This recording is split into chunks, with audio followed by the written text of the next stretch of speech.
Ladies and gentlemen, boys and girls, children of all ages, we are live! How Energy. the fuck are you two? What's up, Wolfenstein? Schmabulous, baby. Oh, I love some Wolf. I'm sitting back from that fucking from the screen a little bit, you know, about 3 feet away, and I thought that said "Hello, Jugs." It's like, hey, you're getting a little personal, aren't you? Hello, Maya. Happy Happy New Year. Well, thank you. Happy New Year to you guys. I hope it was wonderful. I hope it was good. Yeah. Good Christmas. Yeah. For you, Maya? Did you have a good Christmas? Me personally, no. Yeah. No. That's right. Eric Wolfenstein's got. I'm sorry. That sucks. No, Misty and Madison had a great Christmas. Oh, that's good. All right. Yeah. Well, you just yours just was not that great. No, for personal reasons. I got you. Okay. Okay. But I mean, you know, I buy myself stuff throughout the year. Yeah. Misty, you know, I was like, don't get me anything. Yeah. Madison surprised me with a figurine from the Dark Crystal. It's actually, nice. Actually a Weta Workshop sculpture of Jen holding up the crystal shard at August when he comes. Pretty cool. But she got that for me, and that is the only thing anybody got for me. But I was like, it's awesome. I love it. You know, it's perfect. But yeah, you know, I wasn't stressed out, you know, because I buy my shit, like I buy my self shit all the time. Like I got 3 new miniatures for myself for Christmas. Nice. So, you know, and a couple of badass dragons and then a badass fucking Warhammer mini that, you know. Thank you guys in the chat for being here. I appreciate it. Yeah, thank you for the support, guys. That you know, that's funny. I have the same problem, and Anna gets a little aggravated with me about it. She's like, but she tries not to be too bitchy about it. But she tries. I buy my. If I want something, I get it. You know what I mean? So I'm like, but she says it's a pain in the ass. She goes, because trying to shop for you at Christmas time is a pain in the ass because I don't know. She goes, it's hard to get out of you what you want. She goes, and then I don't know if you're going to buy it for yourself or not. So she's like, it's a pain. What she tries to do, she tries to put me on starting in December. She says, okay, don't order anything else. Yeah, I'll show her, and I have to show her everything I have on pre-order that may or may not come. And she's like, nothing else. You're suspended for the month. You know? So I have to, and that way, if they get me something, they know it's not, you know, they know what I'm already have on order, and they're not buying me 2 of the same thing or anything like that. So, and I guess I give that help, and she goes, that helps fine. But it was driving me crazy because I'm going into Ollie's and shit, and I'm going into Ross, and I'm seeing all this shit in there, man, for really good prices, and I'm like, oh my god, you know? And I can't buy any of it because I promised I wouldn't. So,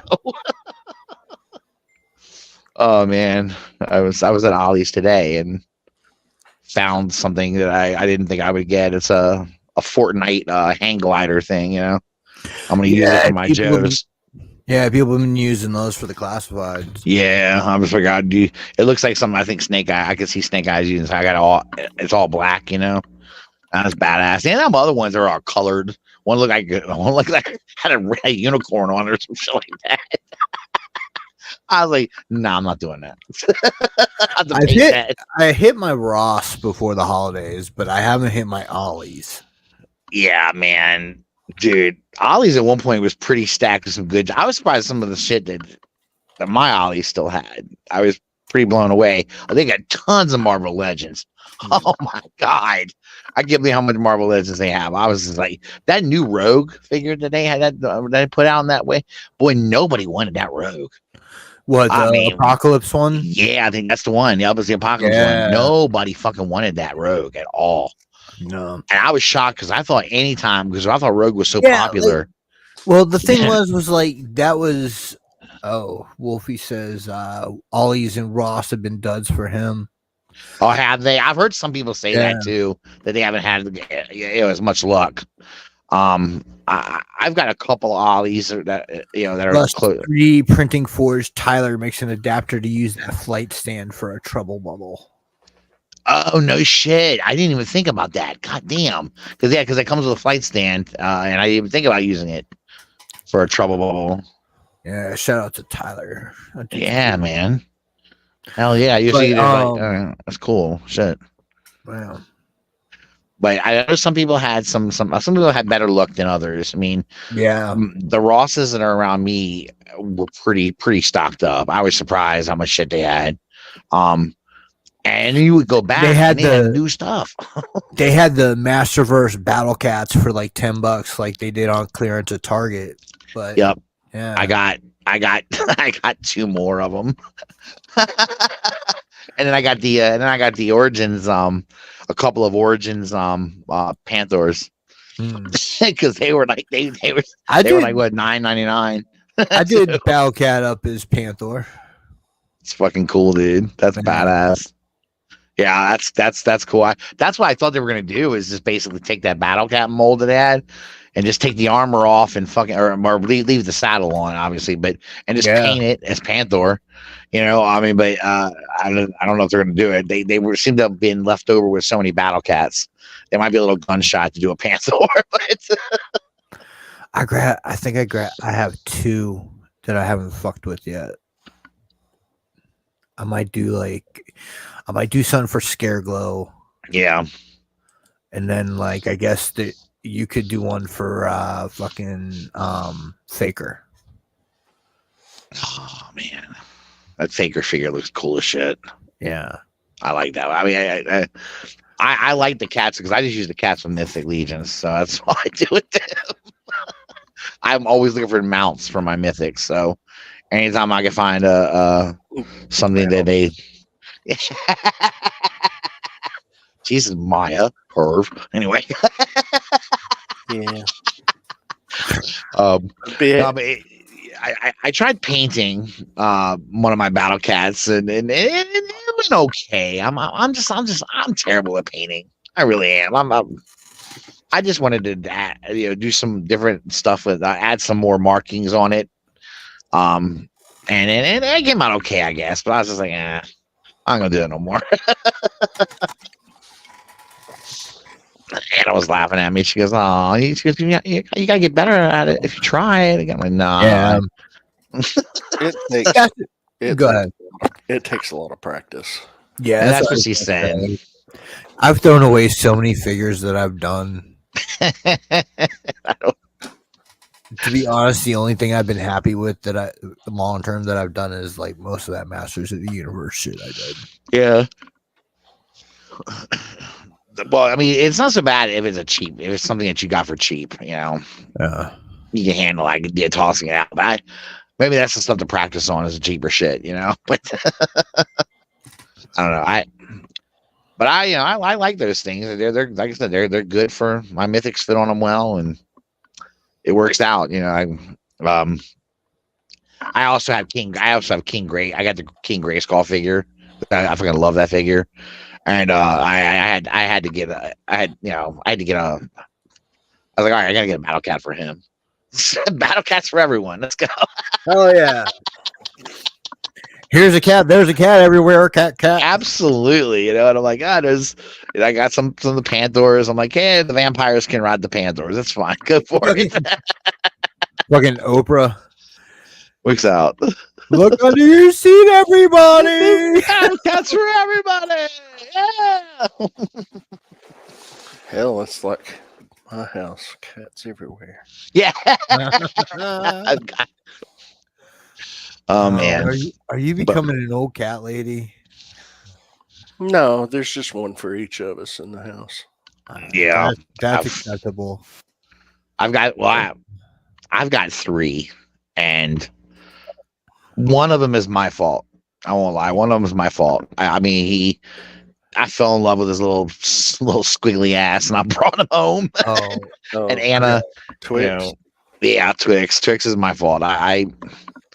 He was just so goddamn cute, man, and he was all helpless and shit. I'm like, dude, I'm gonna take you home to save your life. Let's go. Yeah. We've got 2 Turkish Angoras, and they're both solid white, and the one's deaf. Oh no, just doesn't for shit. He was born deaf. So oh no, he's legitly deaf. You're not just saying he is legit okay. deaf. Yeah. No shit. Wow. So I'm all the time giving him shit. It's like, why are you ignoring me, you son of a bitch? And it's funny. It's funny because Misty was like, we got this cat furniture, like a playroom put up on the wall.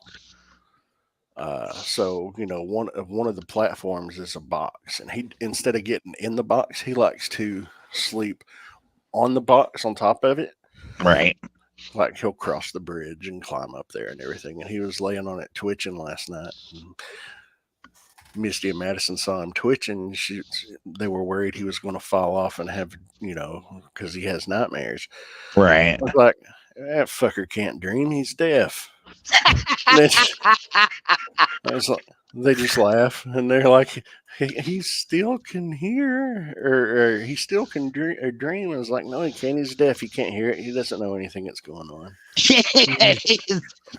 maybe in the dreamland, his dream power is he can hear. Oh, God damn it. Fucking dream warrior fucking logic. That's fucking great. Oh, fuck you, bro. That wouldn't that be great? But you're deaf. The reason why I asked is because at one point we had way too many cats. Okay. Oh yeah. We had 6 cats. Oh, did you really? Wow. Yes, wow. my grandmother died, and I promised her that I would take care of her cats for as long as I could. We had 3 female cats that all gave birth to litters of kittens in the same week. We went from having 3 cats to 24 cats overnight. Okay, that is close to what happened to me. I had 2 females. Both the bitches got out, and they both got knocked up, I believe, by the same male. And they both had litters within I'd say within a week or 2 of each other. Okay.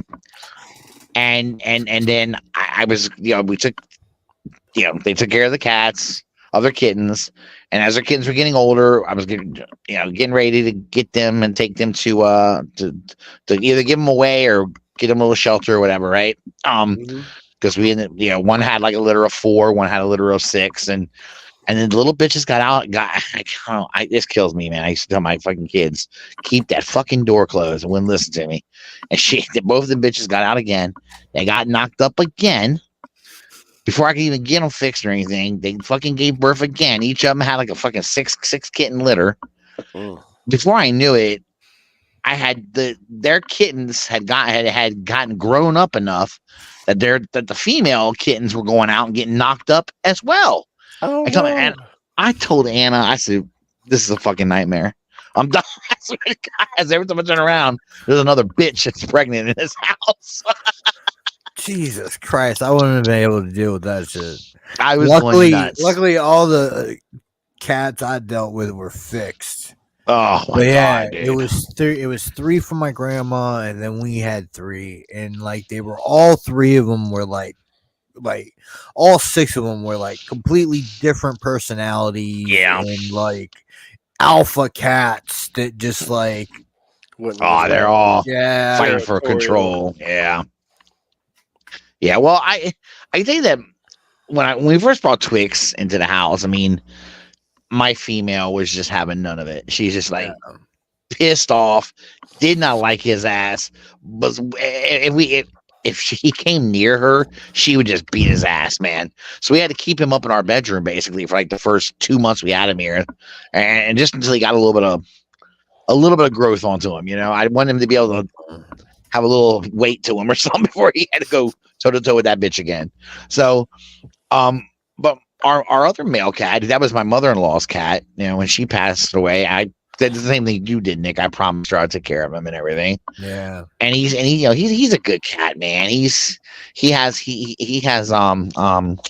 the fuck? Asthma. That's what it is. He's got feline asthma. And so you have to just watch him and make sure he's not inhaling anything that can cause an I asthma was just attack and shit. picturing a kitty with a little inhaler. Well, believe it or not, I have a mask. I have a mask I can put on him. That's fucking cool. It's like a nebulizer kind of to give him to clear his and just to be honest with you, I'd put it on a bong. that would be kind of badass. But that little cat would fucking see Jesus. Before I knew it, Twix's ass got all grown up, and now he runs this fucking house, dude. He puts these other two in line like a motherfucker. He'll beat their asses, and he's like, if he want like spice people on the back of the couch, if he wants to get on the back of the couch, he'll beat her ass and knock her off it. He don't care. I'm just like, dude, you're so mean, man. God damn. we got the three from my grandma. We got Rainbow, Molly, and Chloe. So I brought them all home from Virginia from straight after my grandmother's funeral. Holy shit. So that must have been a fun trip. Oh yeah. 3 cats in 1 car. Yeah. Is that anything like 2 Girls 1 Cup? No. If only. Jesus. But like I felt so bad when we got back. Like Rainbow just fucking seized and died. Oh my god. Yeah. She was a pretty little calico, and like that hurt so bad because like that was the last cat that my grandfather had named. And so like that was a huge deal. And then like the other 2 were Molly and Chloe. Fucking Chloe got out like a couple days after we brought them home. Right. And so she got treed by my American bulldog named Micah. And so I tried to rescue her. So I scruffed her and I'm bringing her in, and I go to open the door and Micah jumps up, and this cat fucking goes in my hand and turns around all over and bites the shit out of me. Oh my god. I fucking threw that cat in the house and fucking got in the house, and I went to the hospital, man. They had to give me like IV antibiotics. They consider cat bites like fucking toxic. Yeah, it can be rough. Yeah, when I was 10, one of my cats was trying to fight another cat, and I didn't know any better, so I went from behind to pick him up, and he chowed down on me, and I had to get fucking 6 stitches and a tetanus shot. Holy shit! Yeah, makes it. Yeah, because I've heard about cat bites too. That there's a really good chance you're going to get an infection. Especially if it's a nasty one. I don't know. I try to avoid getting bit and scratched as much as I can, but sometimes it's unavoidable, and I do a pretty good job of cleaning my wounds pretty fast. But man, I'll tell you what, Nick, I'll never fuck around with a cat again. No, I'll never have a cat again that ain't fixed. Tell you that right now. I learned my lesson real fast. First thing we did with his little bitch ass, I said, for your first vet visit, you're getting fixed right off the bat. That's what you're getting done. So we get him, gonna get his balls clipped. He gone. This can't. Oh man, I can't hack. That's terrible. Anyway, So speaking of balls clipped, I'm kidding. Yeah. I'm joking. But fucking, this is reminding me of the fucking Kate McKinnon, Billie Eilish fucking sketch on SNL.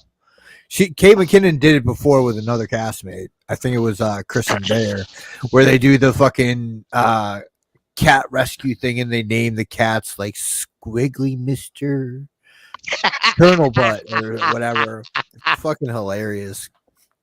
Kate McKinnon, for years, Kate McKinnon was the best thing about fucking Saturday Night Live. Yeah, she's great. Yeah, I agree. Wonderful. It's funny about that show. They have these like these highs and lows with cast members, but occasionally they'll get a cast member to stay for a long time. That'll carry the show over until he gets another influx of good cast members. It's wild. McKinnon was one of those that hung around long enough to keep. She was really one of. You're right. She was one of the best parts of the show for a long time. That's funny, man. Her and what was the other girl's name that was really good on there that I liked? Oh God, Cicely Strong. Yeah, I like her too. Sister Strong is good. Yeah, definitely. I was just SNL in forever. I was a huge Vanessa Bayer fan. Yeah, nice. And little baby 80. 80 Bryant was the shit. She was hilarious. It's awesome. They did those fucking music videos with like Jimmy Fallon and shit. Oh fuck. It was funny as hell. You know the ones like jizz in my pants and shit like that. Yeah, but it was them, and it was like talking about doing it in their old bedrooms from like when they were kids and shit. Oh, that would be creepy as fuck, dude. It is, bro. It is.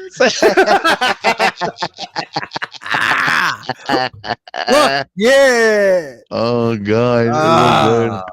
Jesus. So, what the fuck's been going on with wrestling? Well, I'm watching this match right now. Malachi Black and Buddy Matthews are taking on FTR, and they're trying to.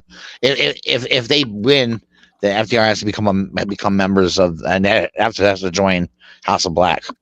So it's kind of like we're trying to expand House of Black's numbers, apparently. So it's really funny watching this match. But anyway, so we had a lot of news this week, man.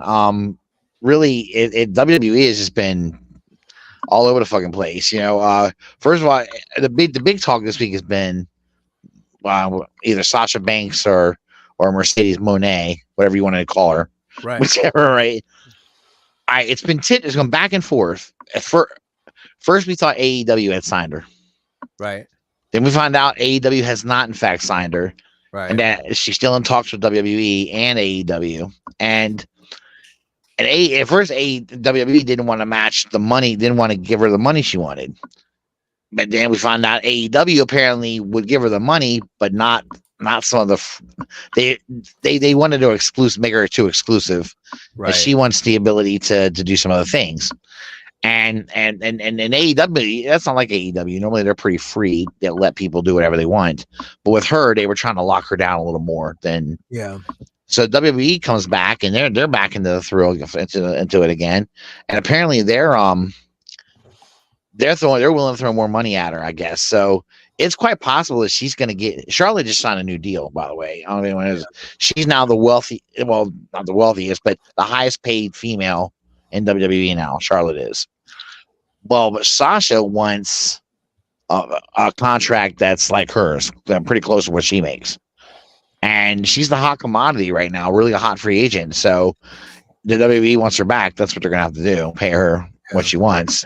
And I think Sasha, there's also some certain times off she wants to take. She wants to kind of have less of a schedule, sort of dictate her own schedule a little bit. And that's where the WWE has a hard time with it. And I think AEW had a hard time with that too. They didn't want her to dictate her own schedule, and they didn't want to give her that freedom. But we'll see. Right now, it's still going on. There's still negotiations. She hasn't signed anywhere yet, not that we know of. So we'll see if it's going to happen. But so what's going on with Jericho? He's basically, it's alluded that Nick Hausman from House of Wrestling is the first one to break this. Mm-hmm. But on Christmas Day, are you guys familiar with this story about CM Punk and Ace Steel's lawyer tweeted that everybody that was involved at the Brawl Out in had 2021 an had an NDA, and except the wife, like, except Lucy, Ace Steel's wife, and Jericho said, I didn't sign an NDA, and in fact, I've never signed an NDA, and I never will. And Nick Hausman responded, what about NDAs you've made people sign? And then Kylie Ray hearted his response. Well, right. it's alleged that he invited her back to his room. Yep. She was under the impression that people were going to be there. Nobody was there. So she left. And it wasn't very long after that, she asked for her release.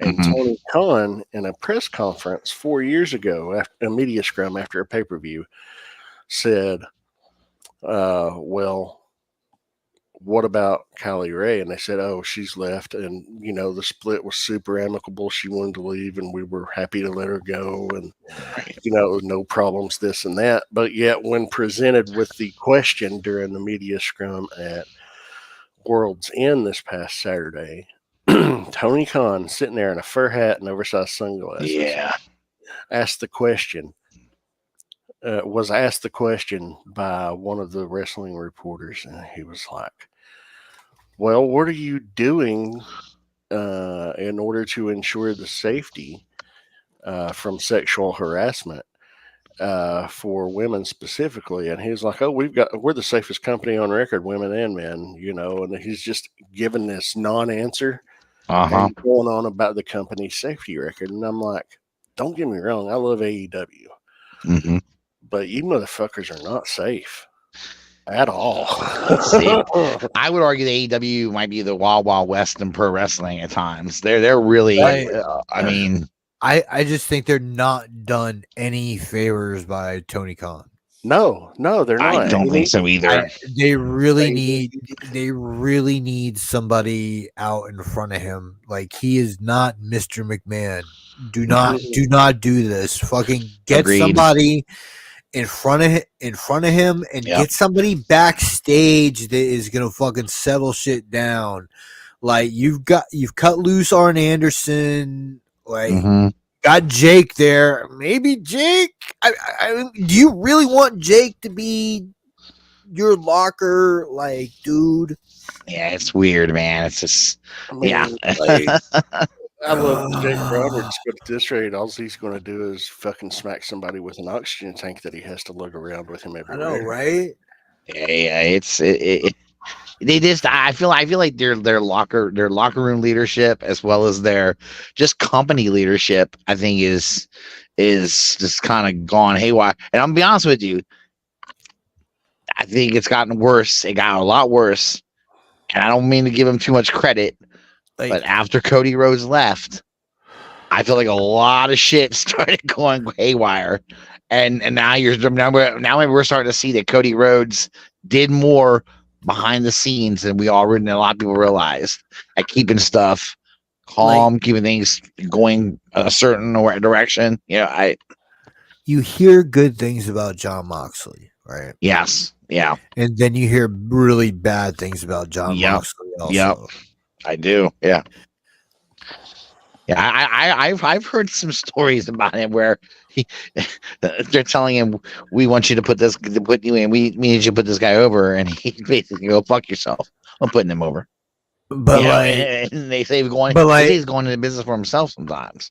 Yeah, and like usually I like Jon Moxley, but at the same time, like there's been people that I respect more in the business than Jon Moxley that have talked about his poor attitude.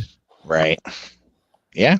For me to like give this dude a pass. And understandable. There's some allegations there, like burbling, that might be coming out soon, I guess. And I don't know what they are. I don't know. All I know is there's been lots of things said about him, and like I say, knowing what's true and what isn't, I don't know. It's hard to tell sometimes, but yeah. And that's the thing with the Jericho stuff. Like there's not even really been any allegations leveled at him other than saying, hey, right, you make somebody sign an NDA alluding to the past, but if she did have to sign an NDA or not, nobody knows anything. It's all speculation, and that's what mostly it's all been. But it's not a good look because Tony Khan here's the problem. He won't discipline anyone. Nah, he doesn't. He doesn't nip anything in the bud. Nope. And then he was like, well, if I did hear something, I'd hand it off to my disciplinary committee. That's what we do now.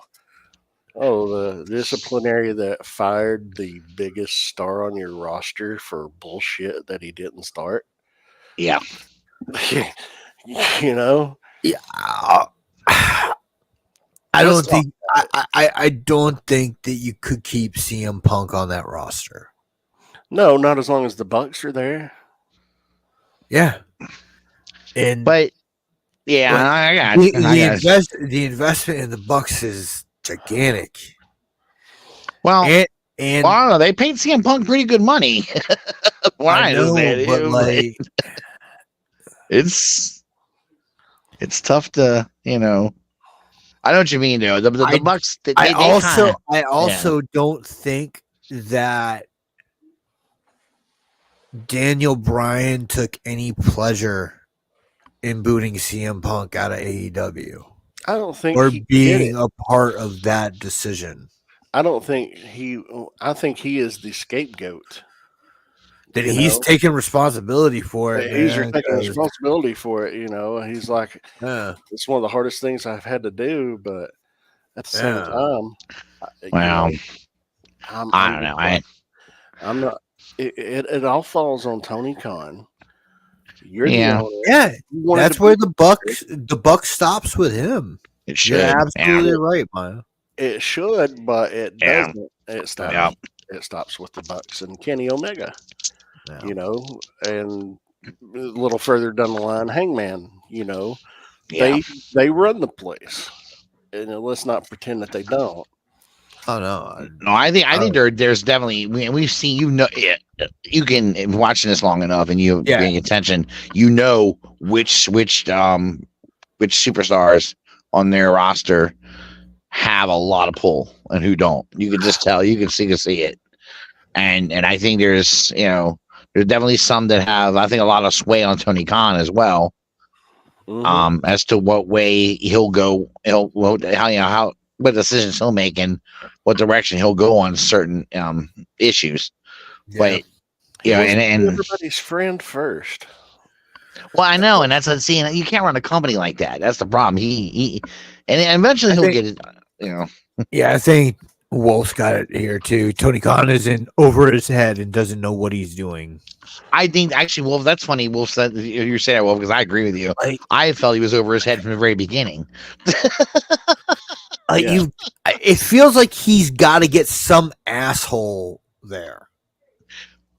I guess he kind of needs not even an asshole, just somebody who's an authority figure. Right, going to be the authority figure. Yeah, they are going to handle that. Handle the day-to-day business operations. Let this person be in control. True. But who is that locker room? Who is that locker room going to respect behind the scenes? They could go there and be like, "Hey, look." That's what I mean. I think he needs to find. He's trying to find somebody, and I don't. And who is it? Like they've run through everybody, haven't they? I'm trying to figure out who. I mean, fucking Ricky Steamboat's there. Like, why are people fucking up around Ricky Steamboat? Yeah, I don't know. I'm not sure. I don't see some of these guys too. Though some of these guys are just. I don't know. They carry the same cachet. And I mean, Ricky Steamboat we all know he's a legend and all that, but he's an old man now. And I think they have a hard time. But he's like one of the most respected people backstage. He's been he has to be, right? But an agent forever, and that's what I'm saying. Like you go through him, fucking Arn Anderson. Who the fuck? They had somebody else before that they went through, and it's just like, Jesus. Tully, yeah. Oh yeah, Tully was there too. Yeah. I don't know. It's like a lot of these guys go. They try their best to help out, and they realize it's a Mickey Mouse show, and they go, "Nah, I'm out of here, man. I'm too old. I had a career already. Well, I know more. About it, Especially when your talent, bringing up. Oh my God. Age. That when they say, what kind of advice do you take from, these older guys, these legends? He's like, well, I'm the world champion. I don't need their advice. and really believing that shit, walking and Right. talking, really believing that shit, it sets a bad tone for the rest of the fucking locker room. Agreed. That's true. Like, I've got a you feel about Punk, love him or hate him, but Thursday night, he was talking about, he's like, hey, I'm still learning stuff. I learn something new in this business almost every day, and I'm still learning things. And, you've got to respect the way that was paved for the people before you. And, hopefully I'm giving back to the younger generation now. I just want to pay it back. But, to say I don't take any advice from anybody. That's weird, man. All right, I got a shoot idea to save AEW and make them the #1 wrestling company in the world. What's that? And it involves one superstar and one superstar only. Ew. You bring Ken Shamrock on as Tony Khan's shoot bodyguard. I mean, he's old now, but I get where you're going with it. What's funny about him? I saw like a picture of him the other day, and I was like, wow. I know he's older and everything, but dude, he still looks the way he did when he was younger, dude. I've always thought he had a crazy face. I've always thought he had a crazy face, man. He's just like a nut. It's like, crazy, dude. There definitely needs to be somebody who is a behind the scenes authority figure, on air authority figure at the same time. But the buck stops with them, and Tony just media scrums and make his stupid announcements when he does. No, I agree, and I'm wondering who's handling their booking at times too. I find their booking to be Tony terrible. does it all. Tony does it all. He books everything. That's supposedly what it is, man. Is Tony's the fucking man. He needs to find some better people. And I've never seen a company. It's weird how they do it. They'll start a storyline, and like they'll get a guy a couple weeks into it, and all of a sudden it just goes away. Yeah, and then they may pick it back. It may get picked back up a month later, or it may not. Wolfenstein said, "Hope everyone's enjoying Colt Cabana." Yeah. Dude, I used to love the Colt Cabana podcast. Me too. I did too.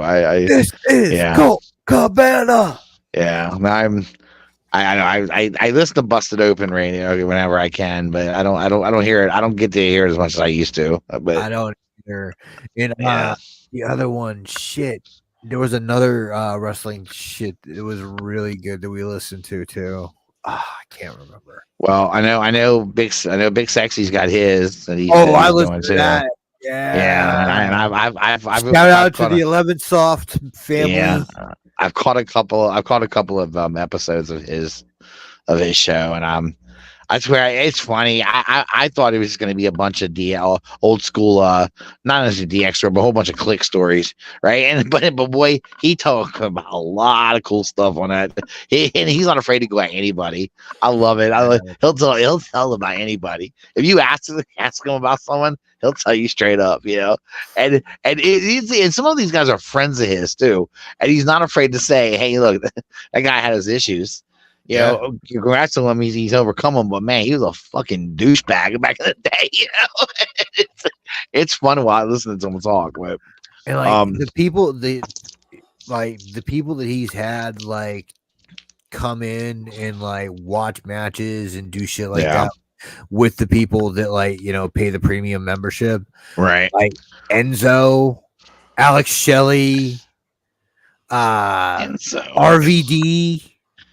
RVD would be a badass. Kevin Sullivan. I missed the Kevin Sullivan one. That one I was really interested in seeing. I can't remember. And X-Pac, Sean Waltman. Oh, X-Pac, yeah. And I like him, man. He's always cool with me. Well, he's kind of tightening his shit up too. And he has his own show too, doesn't he? Doesn't he do his own podcast? Yeah. So I mean, he's trying to take advantage a little bit and say, hey, I got some good stories to tell too. And I can imagine he does, because you're looking at one of the few members you're looking at the guy who was really the only guy who was both with DX and the NWO when they mattered. Yeah. Now I know later on they had Shawn Michaels was with NWO for a second, all that dumb shit. But really, I'm talking about when they both during the fucking Monday Night Wars when it mattered. That dude was a member of both factions. Okay, he was the only one who was both, and he could probably tell you some inside shit on both of them. You know, pretty fun. I think it was really appropriate. We had a discussion a couple months ago, I think it was, and we said, you know, it's great that Sean Waltman's in as NWO and you know, DX. Yep. I think it can stop there. Yeah. You know, because it's like that is like the ultimate, you know. The thing is, a lot of people dedication to him. I agree with that. And like a lot of people were a little kirked out about him getting in with the NWO because they think of NWO as the Outsiders and Hulk Hogan, right? But I would argue that he was one of the after those three, they expanded it a little at a time for, you know, eventually they ended up with 25 people in NWO or whatever, 30 people, half the roster or more was in NWO. But I mean, he was one of the core guys though at the beginning of it that got in early. It was brought in early, you know. Well, so I think if you've heard anybody talk about it or watched anything, or when you were watching, you know, what happened, Sean Waltman worked the most NWO matches because he was the fucking workhorse, and then it was Scott Hall, then you know Kevin Nash, and then Hogan worked every 4 pay-per-views. Right. Yeah, he was the one who did. You were going to see him go on TV more than the other guys. Yeah, the other guys might come and stomp somebody and talk some shit on the mic, but he was going to be the one you saw work. You know, and it's true. That is true. Whenever there was a match, you had to NWO talk their way into a match.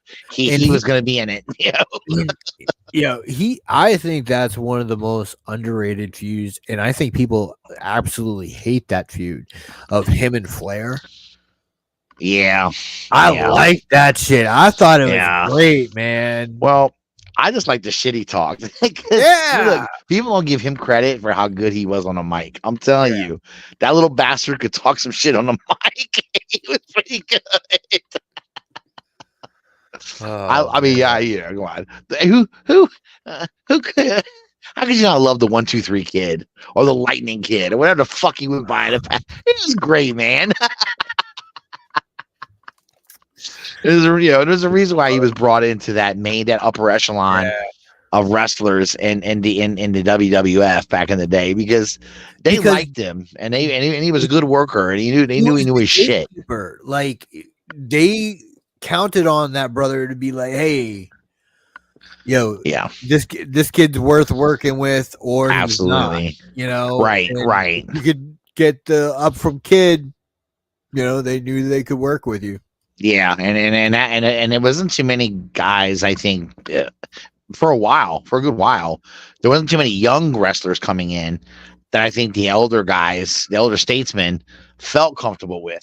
So it was kind of like when you found a guy that was a little bit younger than the rest of them that they felt confident in. That's the one you kept around, you know. And he was, you know, he was a good worker. He did a good job. So. Some of the other news that came out though too is that they announced that they're going to do the Money in the Bank is going to be done in Toronto. I think that's going to be done in Toronto, and I can't remember, was it Money in the Bank or Elimination Chamber? I think it's Money in the Bank. Yeah, because Elimination Chamber I think is going to be done somewhere else, but I think other Money in the Bank is going to be in Toronto, and I guess it's the first time they've done a big premium pay-per-view in Toronto. So that was Triple H's. Are they gonna make fucking Roman drop it at the Rumble? See, here's okay. You know The Rock was on Monday night, right? Yeah. Okay. So The Rock drops this fucking reference after he beats up on Jinder Mahal, whatever, does his normal thing. Yeah. He drops this whole going out to dinner and all this. Should I eat at the head of the table? So it's like, okay, so right away you're setting this up. I'm trying to figure out, wait a minute. You've got Randy Orton who is potentially pursuing Roman Reigns, and they were supposed to be giving a big push, and Randy Orton allegedly was going to be the one to beat him, okay, back before he got hurt. Yeah. So now they got Randy Orton back. I thought they were going to just continue that out and have Randy Orton go to WrestleMania and beat him. All right, okay, but we also have Cody Rhodes. He's on Raw, and they could have Cody Rhodes go against Seth Rollins, and maybe he beats Seth Rollins, okay, for the belt. All right, but Cody Rhodes is supposed to win a championship match. Yeah, that's the whole story with Cody Rhodes, right? Yeah, and so now we got The Rock. Insert him in there now. So I don't know, man. The only way it works is Roman going over The Rock. That's the only way I'm thinking of. Is are we gonna? Well, here's the thing: are we going to have Randy Orton win? Or are we gonna have him? All right. I don't know. So you have Randy win it. You have Randy win at the Rumble. Okay. All right. And that's going to be a 4-way match now, by the way. Okay. All right. Now at the Rumble, your number 30 entrance is Dwayne The Rock Johnson. Jesus Christ. Oh, my God. Dwayne The Rock Johnson comes down, clears house, wins his 3rd Royal Rumble to go to WrestleMania to challenge the champion. Okay, by the way, we also have CM Punk thrown into the mix. Right. And CM Punk is supposed to be pursuing championships too. Maybe he's on Raw. Is he gonna go after Seth Rollins, or maybe does he go after Cody Rhodes? I don't know. It's gonna be interesting. So I see it breaking down. Rock causes Roman to lose the belt at the Rumble. Yeah, that's a possibility. Orton wins the belt. Yeah. Cody goes after Orton. Punk goes after Rollins when Punk wins the Rumble. And then, Reigns and Rock can feud for a while without the belt. Right. That would be great, actually. And maybe they just fight over who's the head of the table. Yeah. Punk has to be facing Rollins at Mania. That feels right. Well, they've already started their beef up. As soon as Punk made his appearance, right away, had Rollins going off on him, and cussing him out. He signed the Raw. Yeah, he signed the Raw. So and I agree. I having Cody go after Orton would be fun. Because they have that old match. They have that that those two have a history, so and then you're gonna have people that say, okay, Cody started the story with Roman. It has to finish with Roman. Well, maybe stories end, in different places. Chapter. He doesn't have to be the be all end all. Do you make Cody an interim champ from fucking Mania to SummerSlam and have Roman come back at SummerSlam and beat him? I don't know. I'm not sure what they're gonna do. Because I don't know what it is, but I do not see them moving away from Roman Reigns at any point. It's weird, but Nick, they got to at some point, because the problem they're having with Roman Reigns now, I think people are getting tired of him now. I really do. But the people that people, Reigns I know what you mean. Dropping that belt till Mania. You might be right, and maybe you're right. Maybe he doesn't drop it. Then who's he going to drop it to at Mania? Do you do you go fucking 3-way and you go fucking Rock, Roman, Cody? That could be interesting. Fucking main event. That could be interesting. I'll tell you why. Because then maybe you have Cody come out on top of that. Yeah. Where the Rock and the Roman blames the Rock takes the bump. Right. And then maybe because of the Rock, Roman can't stop him, and there you go. I don't know. It's gonna be I'm dying. To me, they just got too many bad motherfuckers in the mix. They only got 2 belts, man. You know. Yeah. I don't know. Wolf I don't says if know. Reigns is facing the Rock at Mania, he's holding that belt until he breaks Hogan's record. It's a possibility. I mean, I 4 fucking years of Roman Reigns is what we're don't know. reduced to as wrestling fans. That's, you know, I love Roman, man, for what this should be, but I think that now, to me, they need to evolve the bloodline a bit. They need to evolve it more, and it needs to be, the story needs to go on a little bit, and that doesn't necessarily mean him as champion. There's plenty. I don't think Roman needs. First of all, he doesn't need the belt. He's good enough to be. We know he is. He's a superstar. We don't need him. We don't need him to be champion. For whatever reason, the WWE will not sign Jacob Fatu. Okay, and that fixes everything. Because you bring Jacob Fatu in. Oh, isn't he the baby brother? Yeah. The baby. Yeah, and he's a bad man. He's younger than so No, I think he's like the middle brother. Like he's older. He's younger than the twins, older than Solo. Okay. I believe. I could be talking out of my ass, but I think that's how it works. And he's a bad man. If they could bring him in to beat Roman. And then, then he takes over the head of the table. He's not a brother; he's another cousin. Yeah, he's another cousin. Okay. Yeah, I knew it was something. But he's 30. Yeah, 30. Actually, they won't sign him because he's a felon. He's 31. Oh, he got in trouble in the past and stuff. Okay, well, I'm like, come on, man. How many guys they got on their roster? Fuck, the Usos have gotten drinking and driving charges on them and shit. Come on, give me a break, dude. Come on, that's stupid. If the guy made a mistake, it happens. He's talented. Is he in trouble right now? Obviously not. He's working. So, there's also talk. They set up The Rock's daughter. They set it up where at one of the pay-per-views they had sometime back with in NXT.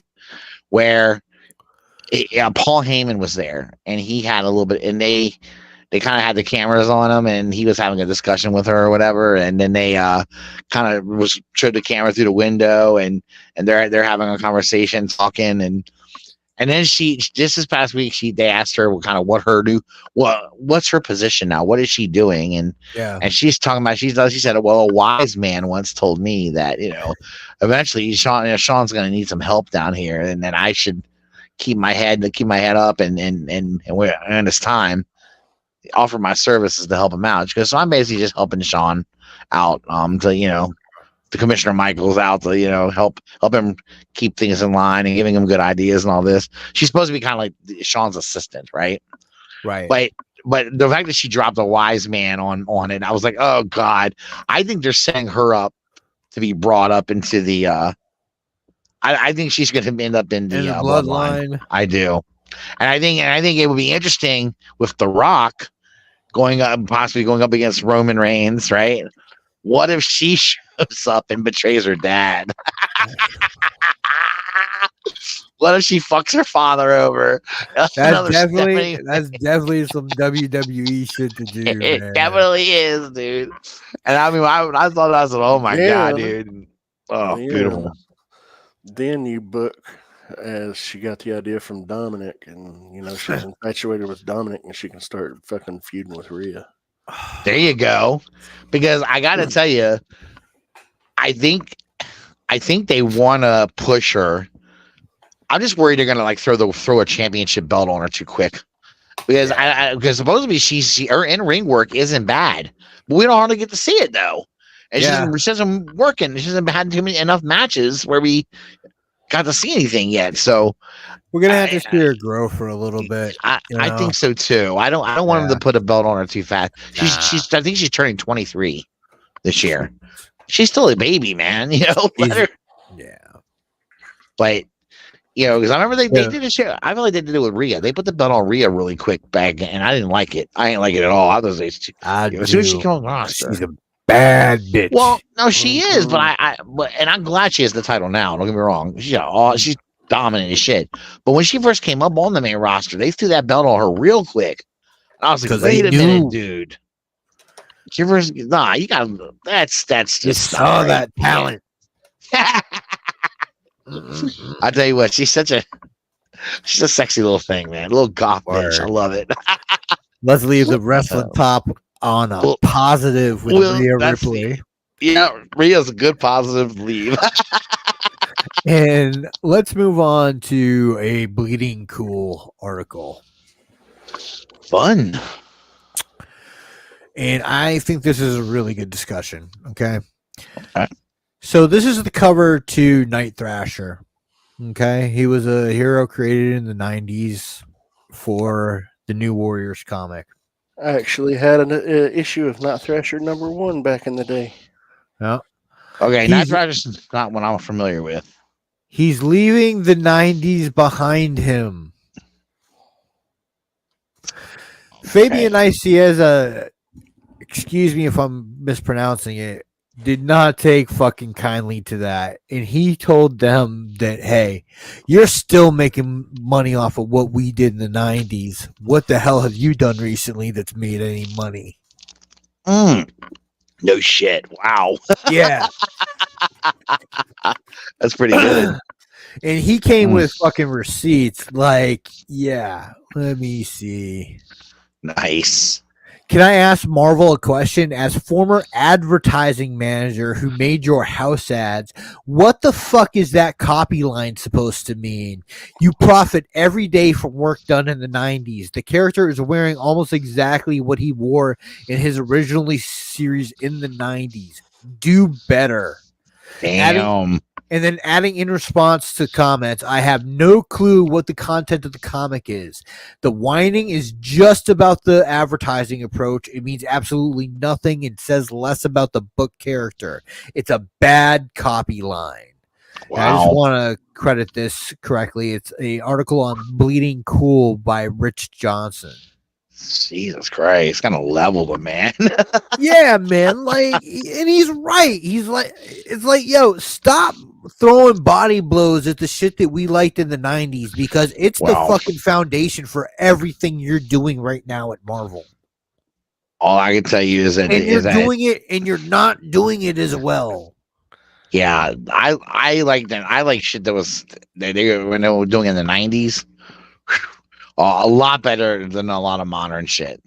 Now, there have been a few modern day things that I've enjoyed. I won't lie. There have been a few that I like, but most of what Marvel's done, I have for over the last 20 years or so, I haven't been impressed with. I don't know. I think Immortal Hulk is one of the best comics that's ever been published. Like, I didn't read all of it, but I did read a few issues of it. Good. I really do. There's other stuff that's been published under Marvel's banner in the last few years that's been some of the greatest things I've ever read. Well, but you're giving them more credit than I give them, but right. But you read more than I have. So. But at the same time, like, there's all this history that Marvel has that they're trading on in order to be able to tell these stories that are so great right now. Right. I got you. Yeah. So, well, okay. Most comic, I mean, the big two, Marvel and DC. We know most of what they do anyway is lean on what stories that have already been told, and they just retell them. They recycle them over and over again. But I would argue some of the best telling of a lot of these stories, and then where some of these stories, there were some stories that actually were created in the 90s, you know, some storylines, and they were probably best told, but they always will go back to that stuff. And I feel like, you know, they should embrace that time period more.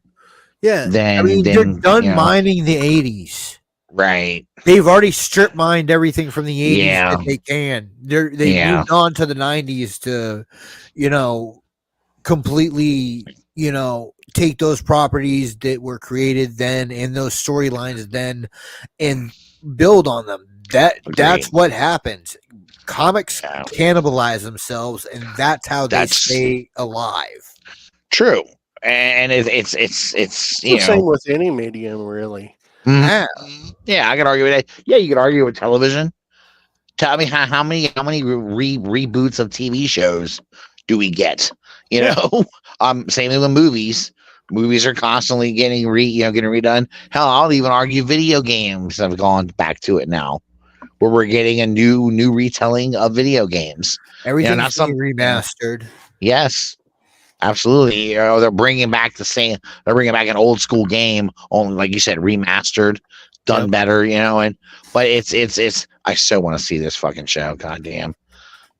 Echo. What? I want to Echo. I want to watch Yeah, Echo. I can't wait. So 3 bad. days. Excited for Echo. Yeah, I'm looking forward to it.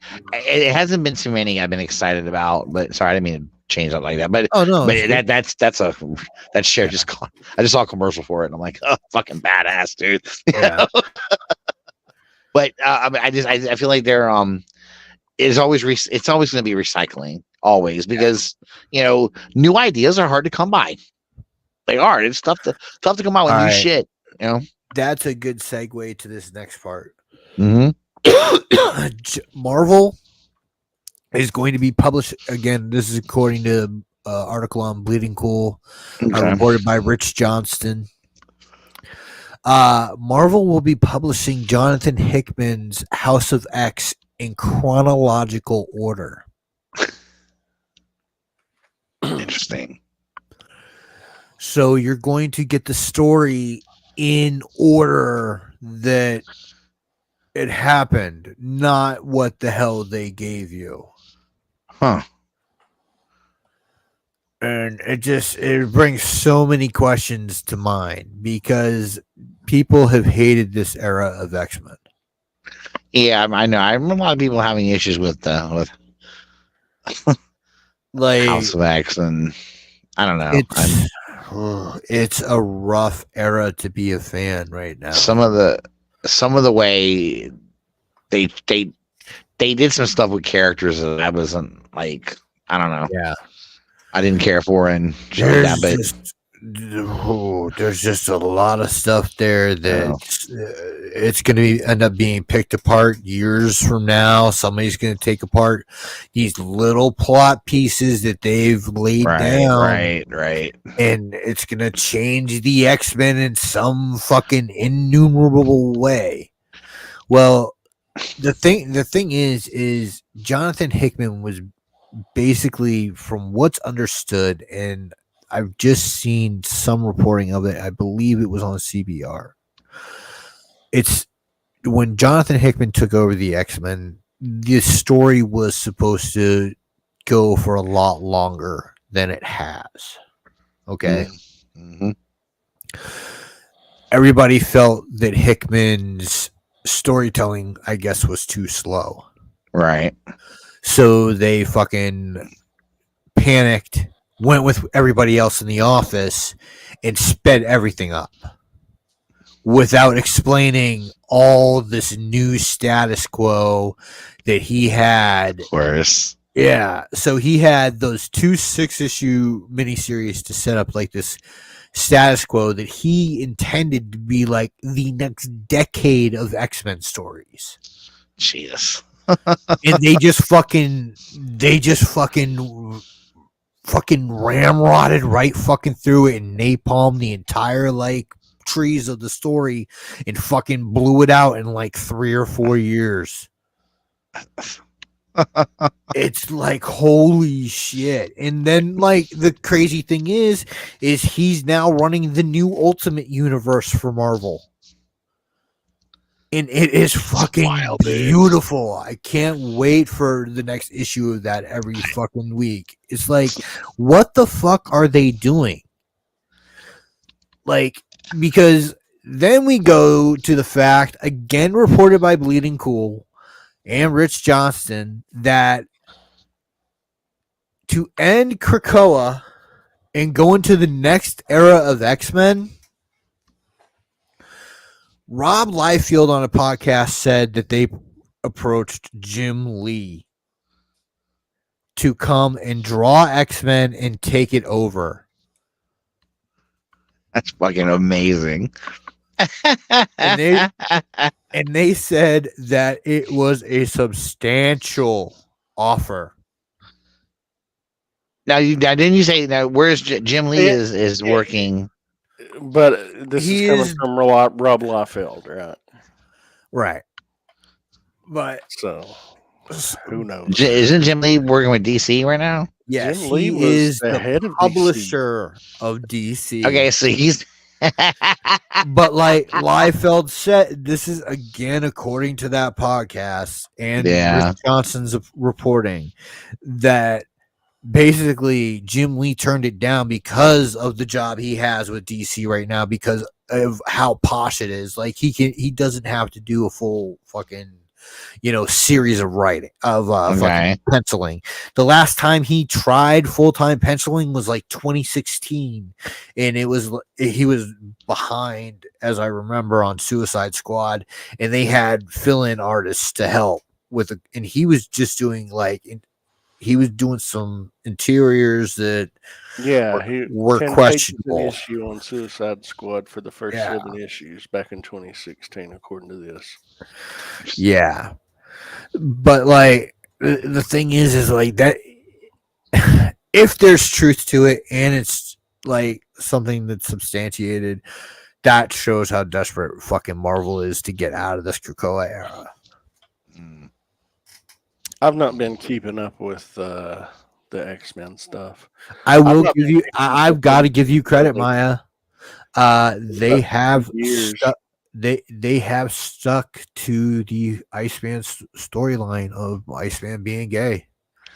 Have they really? Yes, they have. They have. It's not. I thought that they were gonna reverse course because of the whole thing with the younger ones and all this other stuff, but no. Well, it was just weird because then, like, I know in the movie, there's damn Fox movies, and no one likes to give, well, the hate on them, but then they portray Iceman as like being hot for Rogue, right? I mean, well, they took a lot of liberties, but Iceman in Iceman's comic history, he wasn't always portrayed as gay. But he realized that he was always gay. But Rogue is one of the ones that he went after back in the 90s. He could never, last long term with a woman in a relationship. Yeah, he was like he was like Marvel's Bruce Wayne. Well, we've had. There is such thing as, and I have a really good friend of mine who, when we were in high school together, he dated girls. We were cool, and it wasn't until he got out of college and he came back home, and I hadn't seen him in about 5 years, and then we hooked up, saw each other again, went out, and he laid the boom on me and said, "Yeah, look, I'm gay. But just to let you know, so if you see me flirting with a dude, don't freak out about it," right? At first, I thought he was fucking with me. I thought he was kidding, right? And I'm like, "Get out of here." He goes, "No, I'm serious." And I said, "When the fuck did you discover this?" And he said, "Well, it sounds like I've always felt that." He said, but I felt like I had to like, he felt like he was expected to be with a girl, so he was kind of. But when he got to college does this for a lot of youngins. It opens them up to let their true selves out and express themselves, and that's what it did for him. And then he came out to his parents, which I was like, wow. But so there's such thing as people when they're younger, you're gay but don't know it or don't realize it or don't accept it yet. You kind of are, because society tells you you're not supposed to do that. You got to fight the power, right? I mean, so a similar situation to me. Yes, it's what I mean. Small town, isolated until I was 18. Once I got away, I learned about other cultures and other types of people, and I realized that my tendencies back then, even then in the 90s, I knew were something beyond, but I was just never got to the point to where I could just say, fuck it, be free, be out, be who I am. Sure. So in a way, the comic book is actually following a story that is, and that, you know, by having him maybe not gay or not come across as gay, like years ago, now he's gay. You can say, you know, it was it's kind of like one of those things where it was like, okay, supposedly with like they saw clues in his past behavior that justified it, and so they had his younger self tell his older self, I'm gay, I want to be gay, fucking live as a gay dude, I know you want to because I'm you, and so hey, okay, that's fine. It was just like it was a weird way to do the midlife crisis gay story. Yeah. Do you understand what I? Do you understand what I mean? That's what it felt. That's what it felt like, and it felt kind of weird. Yeah, to me, and especially with that character. But I understand it. They've kept to it. It's actually been a good story. Like, it was integral. Hey, what's up, Scott? To what they've been doing with Iceman in this past miniseries they had with him. I gotta applaud him for it, but it's pretty good. Don't gonna applaud him too much, but that's good. Going from that, we know that the Krakoa era is coming to an end with X-Men. So for Free Comic Book Day, they're releasing X-Men issue, and it is written by Gail Simone. Gail Simone wrote Birds of Prey. Yep. She wrote Secret Six and all those miniseries like Villains United. I can't. There was Villains United and another one I can't remember. But Secret Six is one of my favorite comic books of all time. And like, she's done Agent X, she's done Deadpool, and now she's going to be on X-Men. Interesting. She wrote also when she was writing Batgirls, it was the PTSD storyline that I really, really liked. Yeah. I remember reading the Birds of Prey work she did. It was really cool. I liked Birds of Prey. Badass. It was good stories, and that's just her superhero work. Like, she's done a run on Red Sonja that's freaking great too. That's badass. Yeah, so I actually can't wait to see what she's gonna do with the X-Men.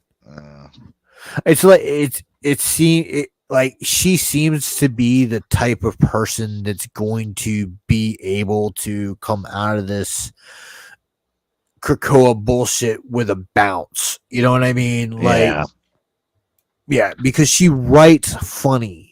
But she also writes shit that hits you right in the heart. And that's when the X-Men's great, is when there's like this colloquialism and like they feel like colleagues of each other, Right. Bring back the fucking mansion, bring back what makes the X-Men the X-Men, and I think she's the perfect person to do it. I'm very happy to see Marvel having done that. It'd be funny. Just destroy the mansion a couple times. It'll be all right. Are either of you, like you said, you read some of her Birds of Prey work? Maya, have you read any of her work? God, it's been a long time. Yeah. But I remember always liking her. Yeah. I do remember the Batgirl stuff too a bit. That was an interesting story line that she had with her. She got a lot of shit for that, and like, I actually got to meet her like right after she left that book, and like, I gave her a hug and I thanked her for writing it, because it was actually like the way she wrote the symptoms was like something I really fucking related to. It was, having PTSD, it was certain things that she wrote in that book to, I can relate to, and it really was something that was cathartic to me to see on a page, like somebody going through that. Yeah. It's almost like it's a sad story, but you can relate it to real life, Right.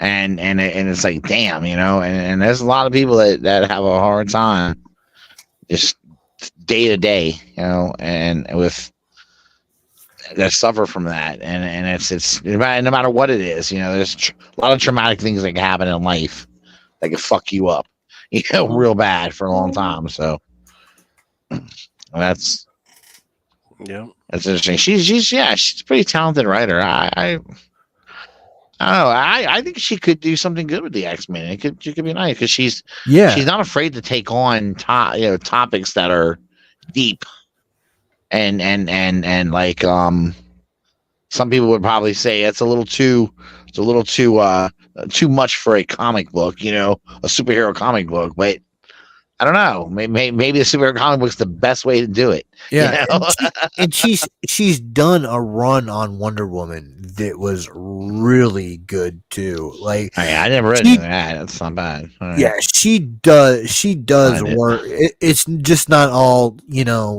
cat girl hugs and kisses. Right. Yeah, she does good work. So that's what I'm excited to see.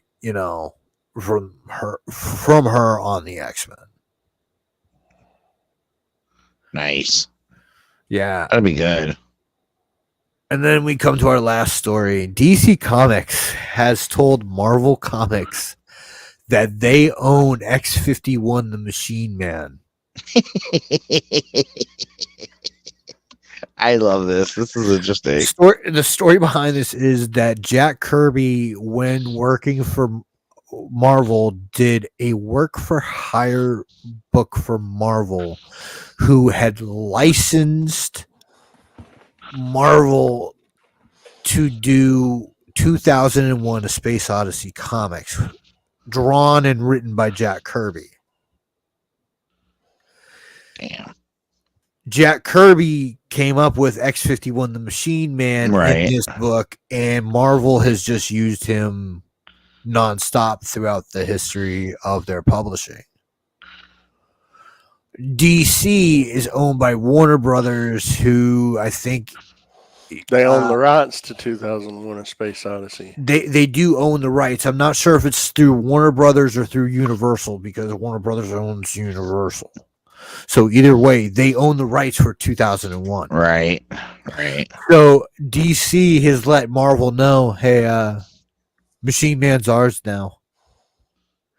And he's been in a couple of popular series for Marvel that's a problem. Like, he was in Next Wave, Agents of Hate, which is a great series for Marvel early in 2010. It was one of the funniest things they've ever done. Then he was in one of the Marvel Zombies books, and he's been in the Avengers and around all these other. He had a big role in Iron Man recently. So, like, I don't know what the hell is going to go on, if they're going to come to some kind of agreement of licensing this, if it's going to go to court, or like this is just DC posturing, or what. That's really interesting. Well, it's so funny, man. They love fucking each other over in some way, don't they? Like, does Warner Brothers really want to poke Disney? Yeah, I don't know. That's what I mean. Like, it's like Warner Brothers is a pretty big company, but we're talking about Disney. We're talking about the mouse now. It's kind of dangerous to poke a bear. I don't know. Like, if they fuck around and find out, like, what I said could happen, like, Disney could be like, all right, let's settle this. You guys fucked up here. Give us DC Comics. They might. You never know. I mean, there was talk that Disney was trying to license. Yeah, that in the Harry Potter series. Yeah.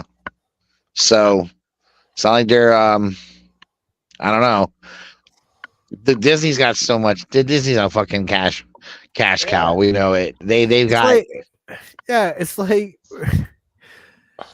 all right, you may be, a little bit big. If the two of you get together, you might be a little bit bigger than Marvel, but like that's like the little brothers fighting, and then little brother gets big brother. Yeah. And then the other little brother gets the other big brother, but the other Right. big brother's way bigger. Way bigger, yeah. Yeah. That's what's fucking gonna happen here.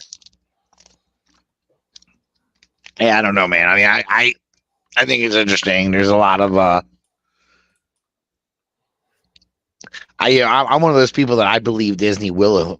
I think Disney will eventually own DC. I do too. I know there's a lot of people don't want to hear it, but I'm telling you, dude. If Disney wants DC, they'll fucking find a way to get it. They'll throw so much money at Warner Brothers that they can't help themselves, and they'll give it up. Said David and Goliath, DC isn't getting anywhere. Yeah, it's nothing. I just don't think it's worth it. It'll be worth it. I mean, Disney has enough ability to tie it up in court for an eternity. So what is DC going to do? Sue them? You going to sue them if they use that character? Go ahead. But they can tie it up in court. Something that Disney couldn't keep from happening this week was Steamboat Willie coming into the public domain. Yeah, it's true. That's true. Did you hear about the horror movie? You heard about Maya, it? did you see that shit? I didn't see the trailer. It's called Mousetrap, a Steamboat Willie horror movie. I cannot wait for this shit. Or I guess, yeah, it's gonna be nuts. It's gonna be. It's almost. It looks like somebody really waited until this was fucking until their hold. So their hold on, I guess, the mouse was done. Yeah. And it's almost like they had this ready to go. Yeah. I don't know. Really, it'll be released sometime this year. I mean, yeah. Did you watch the Winnie the Pooh Blood and Honey? Yeah, I heard it was horrible, but I haven't seen it. It is horrible, but it's at the same time it's so fucking. It's like a train wreck to me. I couldn't help but watch it.